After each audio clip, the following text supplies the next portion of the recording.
giving that movement speed bonus to that Soulster. He's just gonna keep her in range, but they can't catch it. Those Striders really pumping out here, but going to be going down to that hammer. So there you go, a reverse quad kill for Team DRD. They're probably going to take this tower. I mean, all 5 of them are in range. They're all nice and healthy. Double healer combo going down.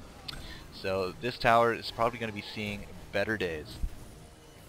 Yeah, most likely. And Soulster is still keeping up his farm really well, 400 gold per minute, right from the start. I think the Assassin's Shroud is questionable on Soulster, and I really don't like it. I really don't. I think that that the portal key is just superior in any way. But what I can kind of see in this game is that the Assassin's Shroud gives you damage and a bit of an attack speed, and that kind of could help you carry if you really were opting for it. But if you want to carry with Soulster, play more as a typical carry and not just a pure DPS powerhouse, then you would normally go for Frostburn. So I just question that Shroud highly. I don't agree with it at all. Well, as we said, it is kind of a favorite item for some players. Apparently Whack here on DRD, it's an item that he really wants. Now, it does give that movement speed. It does give, obviously, the stealth. Great for survivability. I personally prefer the portal key. I'm with you on that regard. But now that we've already seen that Assassin's Shroud in action, what other kind of big name pickups do we have? Do we have anything that kind of stands out at this point? I mean, we have a lot of people that have been farming well. Looking at the quick gold per minute, we already have Whack already past the 400 mark, and we've kind of knocked down Panman a little bit. He's just sitting under the 300 mark.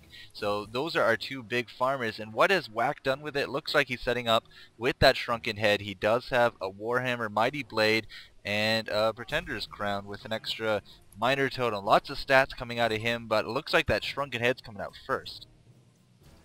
Yeah, and I'm not sure. I just question a lot of items in this game, but I just don't like the on carries in general. I think that the Drunken Head as your first big item is really only worth it when you have some skill to put out some DPS, because the Shrunken Head doesn't really give you any DPS, and your job as a carry is to deal damage, and if you can't do that, if you can't deliver enough damage, then I think you should normally go for that Geometer's Bane, which also gives a fair amount of survivability and also great DPS.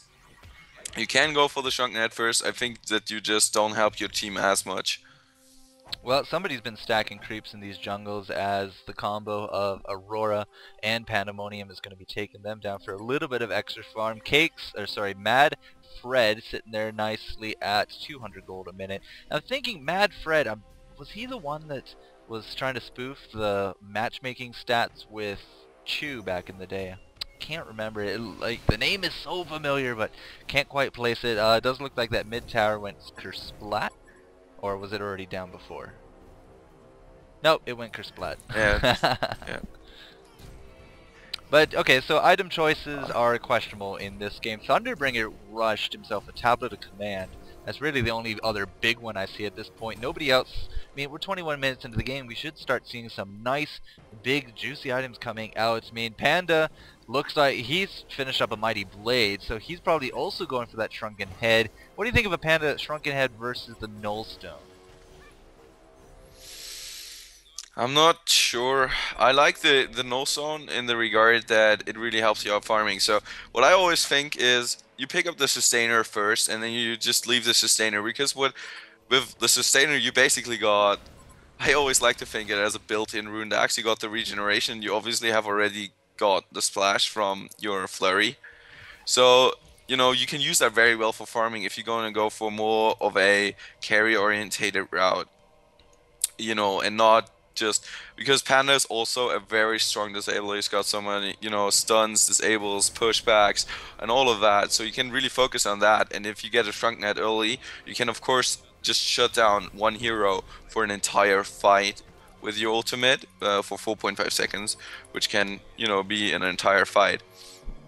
So if he's opting not to go for the strong carry route, then it's okay. But just looking at it, Milk's really chances rise the longer the game goes, and I would prefer to see.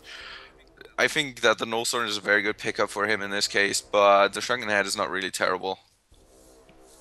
I don't think it's actually terrible, but yeah, bleh.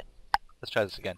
My opinion is, of course, that the Null Stone is just a bit better. As you said, built-in sustainer. You already got that Rune Axe effect with your Flurry, so a Shrunken Head to me doesn't make as much sense. Usually, go with a Null Stone, Demonic Breastplate, get some nice tanky items, but hey, that's just me. So, preferences aside, Yeah. we do have a Portal Stone on Hammerstorm, affording this DRD team a lot more initiation chances here with that Portal Stone. Of course, with the Assassin Shroud on Soulsteer, I mean, he could just glide right on in there. Portal Key, stun, ultimate, good game, collect your money at the door sort of deal. Yeah, that's yeah, that's basically it, and it's probably that's why Whack didn't go for the portal key, because normally you need like instant in it, instant positioning for Soulsteer to actually get in. But what they could do right now is just Hammer Storm initiate and then follow up with the other AoE stuns, and then Soulsteer with the stealth and the movement speed bonus just walks in and places those ult, very well.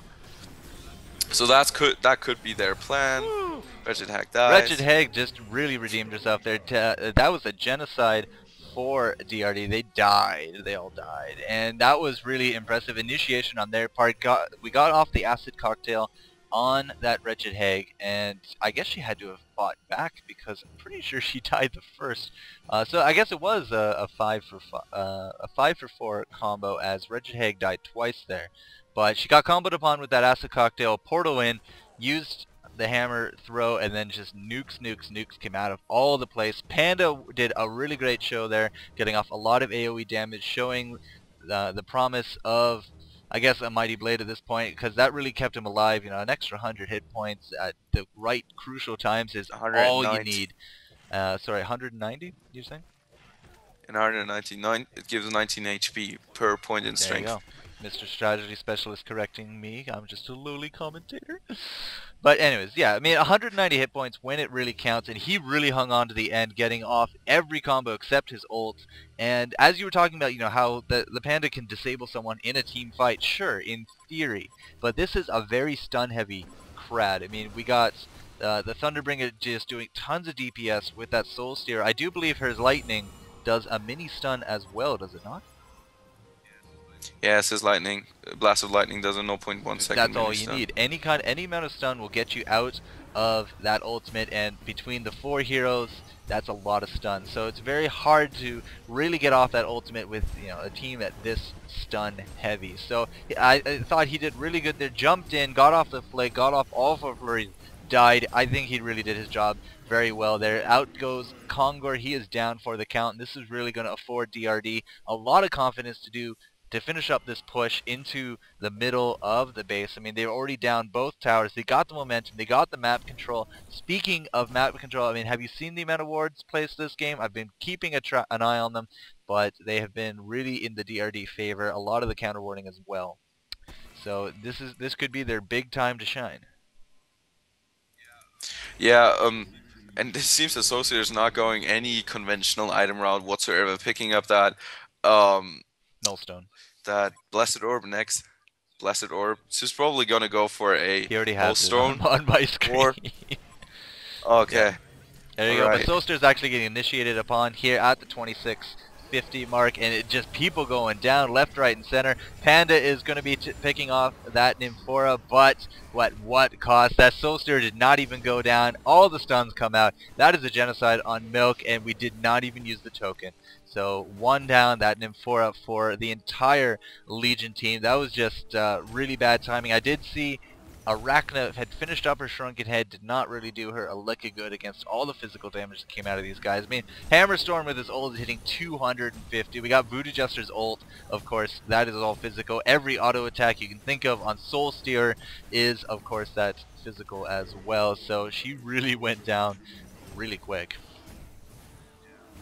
Yeah, and the longer that I look at DRD's team, the more I really like it. I really do like that team up, because you have strong amount of stun, and then you have like two of the strongest nukers in the game. We have Solstier, who just, you know, he's got his ultimate, which is extremely powerful, and then he got 900 magic damage worth of nukes as well. And you of course have Thunderbringer. Thundering, oh my god. And he puts out a lot of damage, and you have the damage from LukDeRiff in his ultimate. So there's a lot of damage, there's a lot of disable, really good mix up. Only that Hammerstorm initiation is not the best, I think. I think you could just get a better initiator. I don't like Hammerstorm that much as an initiator, to be honest, but he gives you that semi-carry type, you know, of Well, hero. who would you recommend instead of a Hammerstorm? Like, who else could really make this work? And don't you say Kronos. Yeah, Kronos could, but I think that Kronos is just not. I think that Pestilence would actually suit the lineup pretty well. I can go with a Pestilence because he just affords more negative armor on top of that Soulstealer negative armor aura. But no, I don't really see Kronos fitting into that regard, simply because you can't spam that stun as Hammerstorm goes down. Again, Voodoo Jester throwing out his ward, but who used that tablet of command? I'm not too sure. And that's going to kill him off, unfortunately. Now we got Arachna running for her life, but there's just too many heroes going down here for that Legion. I do believe this will be a quad kill, if not a genocide. No, it's not definitely not going to be a genocide. Is Blue still alive? But that stun is just going to reach that Arachna, and she's going to go down to King Raven on that Thunderbringer. So ultimately, it does look like the two, carry types here from Soulsteer and that Thunderbringer. I mean, they're racking up the kills, 9 and 10 respectively, and pretty low death counts on their part. So they've really pulled this through, nearly 500 gold a minute on that Soulsteer. So impressive work on their part. Yeah, and that is really what they needed to do. As we said in the beginning, they have a really strong mid-game team, so they need to get a strong advantage there, and that's what they're doing. So I really like that, and as I said, I really like the DRD lineup, and it works out pretty well for them. I'm just very happy. What in the team composition for the Legion? Who might have served them a little bit better? I mean, looking at, of course, the deaths, they all have a lot of deaths, but that Glacius might have just been too fragile for this team. I think that really came down to the first two deaths that were really terrible. We see the GGs coming out, but oh wow, okay. And I think the first oh, Milk Fat. Okay, so no, the backstory on that is Milk Fat went to Riot Games and contacted Pendragon, who awarded him something in order of 450,000 Riot points, which is the in-game currency they use. Then he went and posted on the forums that he's going to become the #1 LoL player for, I guess, his region. We're gonna post a link in the forums for that, so that people can actually look at it. Sure, yep. But I want to finish the story. Let's do that. So he's going to be the #1 LoL player in 90 days, and then he starts live streaming everything he does. And of course, he live streams when he's looking at his points page, and people are like, "What? 450,000 points simply because he came over from HoN and caused all of this big ruckus." And so that's where he's been hanging out. And of course, that comment, "lol ruining my game," is really reflecting that. I mean, it shows, I mean, these games are different, but he's been really lolling it up, so to speak. So that's the end of that story. We'll post a link in the forums for everyone to enjoy. But Milk Fat making ripples in any gaming community he goes into. Yeah, and that's okay. Yep. So that's game. There we go. DRD taking out Clan Milk for lack of a better term at this point, for the GosuGamers Steel Series $40,000 HoN World Cup. This was a Group B game, and hopefully we will see more great play from DRD, Dotally Rad Dot Com, and that just about does it for us. I'm the Four Court Jester. LukDeRiff has joined me tonight. Luke, take us out, dude. That's it. Big bang bong. Okay, great. Yep. Yeah, nothing much to say. Alright, so we will see you guys a little later. Actually, I'm just gonna watch this world tree blow up. Boom. Okay. Someone said this was Malikan's dad that came out at one point. Because he's just a giant demon. Okay, finally. Signing off. Bye. All right. Did you